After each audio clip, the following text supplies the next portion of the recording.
Leitura do livro História de um Homem, de Pietro Baldi. Capítulo 3. O significado e o método da vida. Ele nasceu como nasce um homem qualquer, num ambiente comum e insignificante. Nascer é coisa tão simples e natural que parece de fato não merecer atenção. Em geral, ninguém se surpreende com as coisas mais maravilhosas da vida. Entretanto, naquele feto que vem à luz, há abismos de sabedoria e de mistério, do ponto de vista orgânico como do espiritual. Aquele organismo humano teve de percorrer longo caminho para se transformar naquilo que é ao nascer. Não era no princípio senão minúscula célula, o ovo humano fecundado, e teve de recomeçar desde a origem a sua existência, retornando até as raízes da árvore genealógica da vida, ou seja, a uma forma unicelular como a da alga ou da ameba. Transformou-se depois, lentamente, em pluricelular, em esfera de células. Só a força de multiplicações e diferenciações, tornando-se sempre mais complexo, chegou à forma humana completa.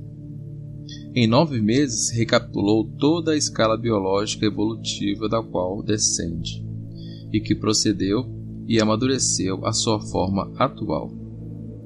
E só então pôde vir completo à luz.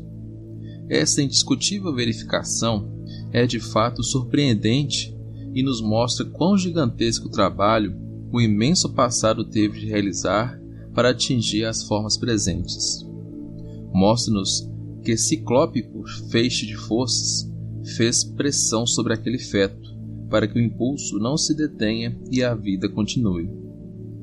O retorno, a necessidade de se refazer desde o princípio, resumindo o trabalho realizado, antes de prosseguir, como para reter o impulso ante a nova tarefa construtiva, corresponde à lei universal dos ciclos fenomênicos, do qual não é mais que um caso particular. Para que cada fenômeno avance na evolução, é necessária a consolidação das suas bases, resultante da repetição e revisão do passado. Tudo isso o ser realizou sem nada saber, pouco do presente, nada do passado e nada do futuro. Tanto assim que só por último chegou à formação da consciência, única que pode saber e compreender as coisas. Há, portanto, um princípio diretivo e inteligente que tudo guiou com lógica, economia e técnica que nos aturde e que não se encontra no ser, ignorante de quase tudo. Ora, não se compreende como a ciência darwiniana e haeceliana, que descobriu aquela verdade, tenha desembocado no ateísmo, quando o materialismo é a mais profunda demonstração da existência de Deus. Demonstração cientificamente sólida, muito mais do que as filosóficas, teológicas, abstratas e racionais. A comprovação de que o organismo humano repete a sua história, que claramente nos mostra, dos primeiros até os últimos graus, o desenvolvimento biológico, diz-nos ainda outra grande coisa. Fala-nos também do parentesco e, portanto, da fraternidade de todos os seres e da comunhão de destino biológico entre o indivíduo e o gênero humano. O indivíduo traz em si, na constituição celular, na estrutura orgânica, nas diretrizes do seu instinto, uma experiência e uma sabedoria, não somente individuais, mas que pertencem à raça. Ele possui em si mesmo qualidades que são coletivas, patrimônio de todos, e que a economia da natureza o faz encontrar já realizadas, ao nascer com grande poupança de esforço criador, prontas para imediato. O feto insignificante resume e sintetiza a espécie, traz em si o passado. É uma força cósmica, a vida, força que não se pode deter. Repetiu no seu desenvolvimento embrionário a história genealógica da humanidade. Percorreu dos unicelulares às amebas, aos invertebrados, aos peixes, às feras, aos ptecoides, aos antropóides, conduz ao homem. Sempre o homem que tanto caminhou não se pode deter, e a sua vida presente não pode ir continuação daquele caminho. A cegueira imperdoável do materialismo de não perceber o íntimo motor espiritual deste crescimento e, portanto, nasceu do desejo de persistir na precedente visão unilateral da evolução, por senão o efeito do desenvolvimento de um princípio espiritual, que nos indica a história da civilização humana, a construção e, mais especialmente, a psíquica, que se torna evidente, ressalta e domina a psíquica, atuante sobretudo no campo nervoso e espiritual. Acreditamos seja cientificamente sólido e persuasivo considerarem-se as conquistas espirituais e morais como construções biológicas. Somente assim elas adquirem um significado orgânico em conexão com o desenvolvimento da vida. É verdade que o moderno materialismo foi constrangido do espírito. Este é uma força tão poderosa e evidente em a natureza, perpetuamente sem ser visto, e já é grande progresso em face do verialismo ateu. Mas, apesar disso, a ciência não vê ainda senão seja aquilo apenas que se pode ver do plano material em que a ciência se mantém.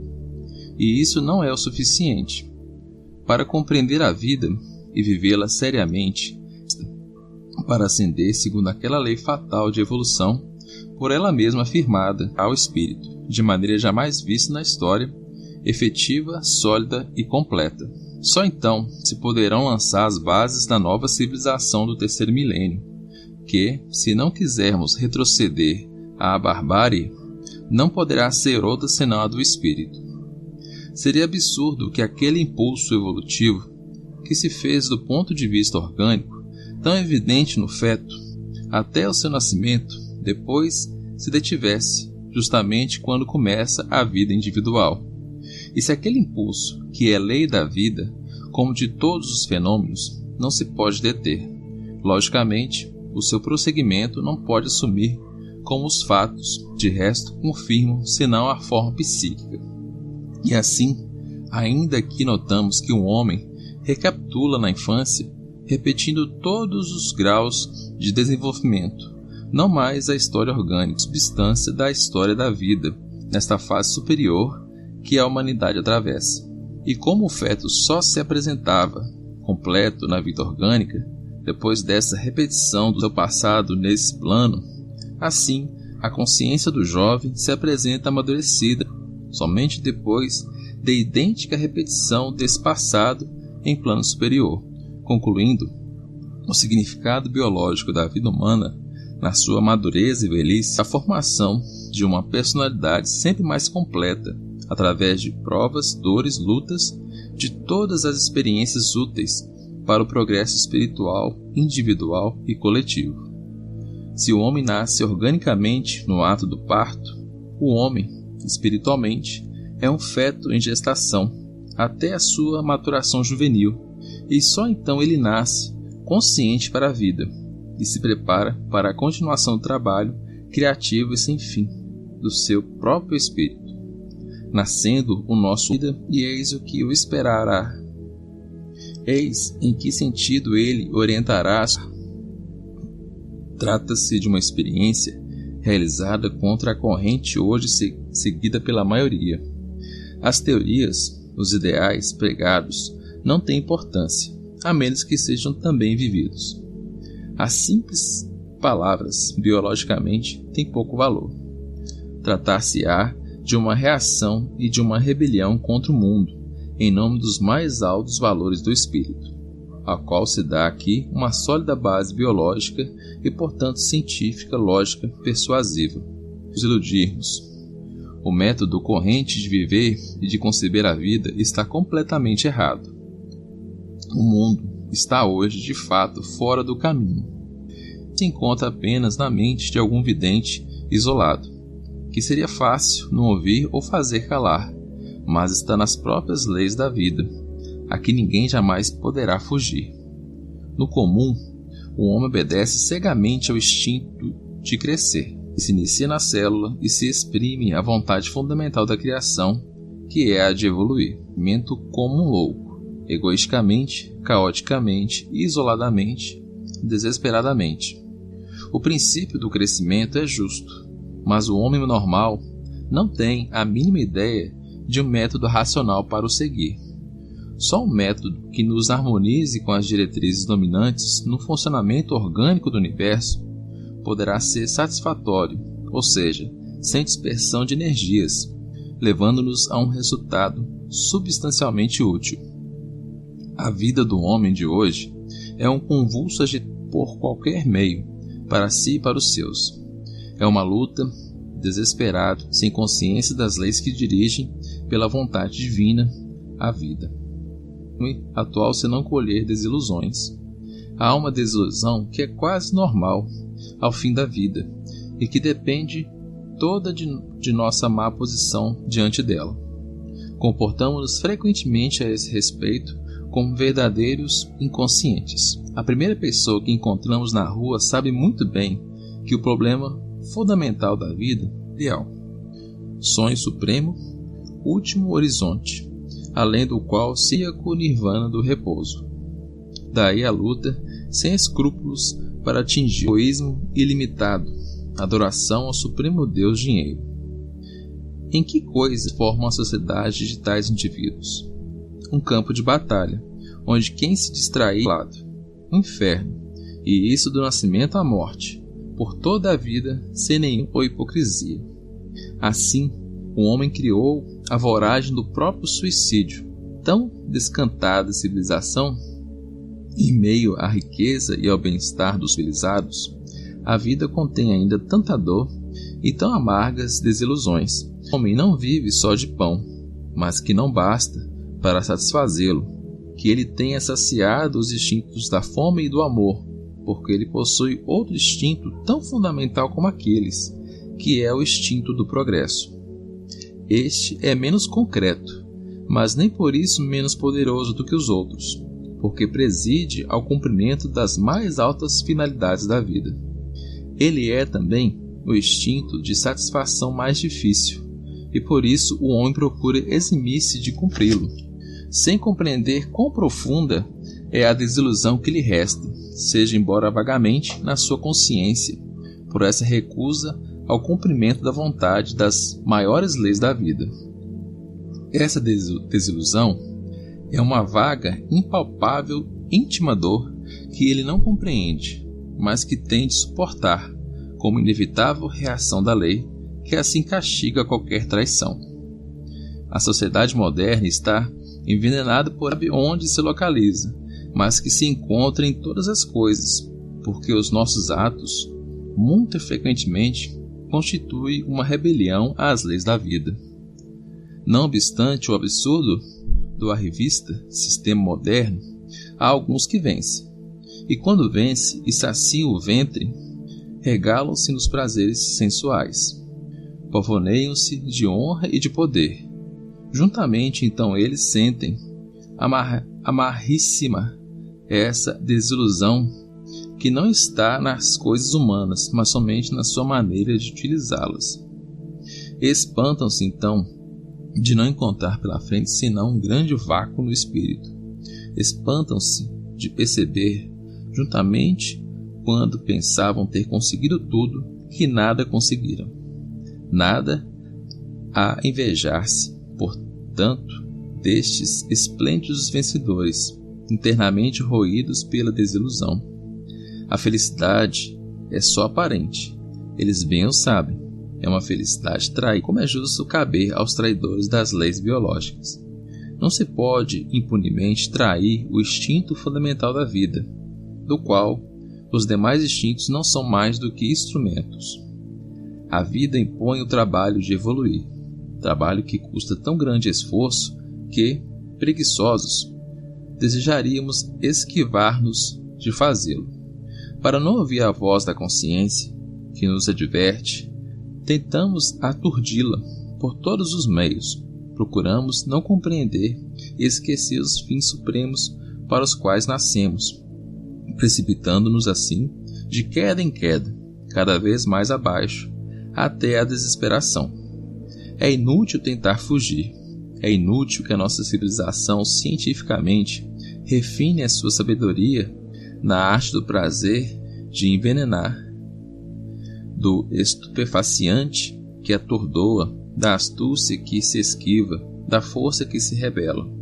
Do ponto de vista científico como do religioso, a vida deve ser evolução, ascensão, ou seja, esforço de redenção.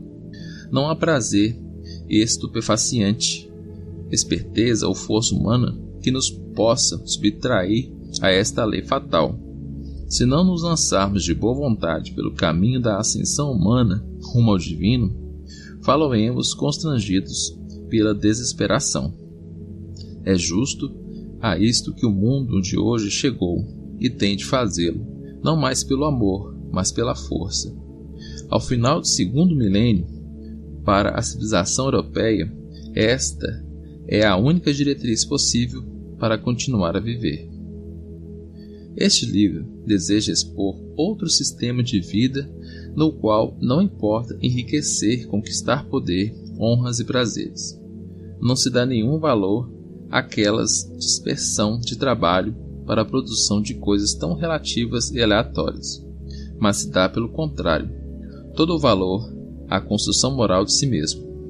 Este livro deseja demonstrar como se pode fazer da vida um grande edifício, sem se tocar em dinheiros ou honrarias, e até mesmo combatendo essas coisas. Em nosso mundo, pensamos que a felicidade esteja num lugar quando está no outro, ou seja, não nas vantagens do oportunista, mas na ordem, na harmonia com o próprio vizinho e com as leis da vida e de todo o cosmos. A verdadeira felicidade que nos satisfaz não está fora, no plano material, mas dentro de nós mesmos, no plano moral. Não em nos revestirmos de roupagens fictícias e passageiras, mas na construção de nós mesmos, na aquisição de qualidades que são bem imperecíveis, eternamente ligados à nossa personalidade. Não se pode negar quantos esforços a Terra se impõe. Entretanto, que rendimento eles dariam se fossem mais bem orientados? É verdade que a vida é uma experiência que se tenta, mas que desperdício de energias quando não se sabe que direção se deve dar aos próprios esforços. Passam-se assim vidas inteiras, completamente desperdiçadas, vidas cujo resultado se resume em compreender que tanto trabalho foi inútil e que a direção devia ter sido outra. Assim, os destinos se desenrolam estupidamente, perseguindo quimeras, e não se encerram senão numa triste colheita de amarguras. Assim se consomem existências inteiras, em inauditos esforços para a conquista daquelas coisas que são os produtos secundários do nosso trabalho, não tendo substancialmente outro valor que o de instrumentos transitórios e relativos. É inútil gritar depois que a vida é vanitas vanitatum, vaidade das vaidades, quando todos os princípios estavam errados e foi traído o instinto mais alto, o divino comando a que não se pode fugir. Quão diferente é a conclusão para quem trabalhou satisfazendo aquele instinto e obedecendo aquele comando. Que alegria brilha através das necessárias dores da vida, que mece de íntimas satisfações, adoça e premia o esforço da ascensão. Então, não se colhe, no fim, desilusões, mas se compreende a grande utilidade e a potência construtiva da dor. E, embora sofrendo, se louva a Deus, porque uma íntima satisfação do espírito nos convence de que não perdemos tempo e os verdadeiros objetivos foram atingidos. Uma sensação interior que não pode enganar-nos, uma satisfação instintiva, não obstante tudo, nos assegura que não lutamos e sofremos em vão, e que qualquer coisa que imponderável e imperecível se encontra em nós, conquistada por nós, merecida e, portanto, realmente nossa para sempre. Contudo, Quantas vidas restam traídas pela preguiça, pela ignorância, pela teimosia de não querer compreender e seguir os verdadeiros fins da vida? A ciência e a razão têm prometido vários paraísos na Terra, mas eles não foram realizados.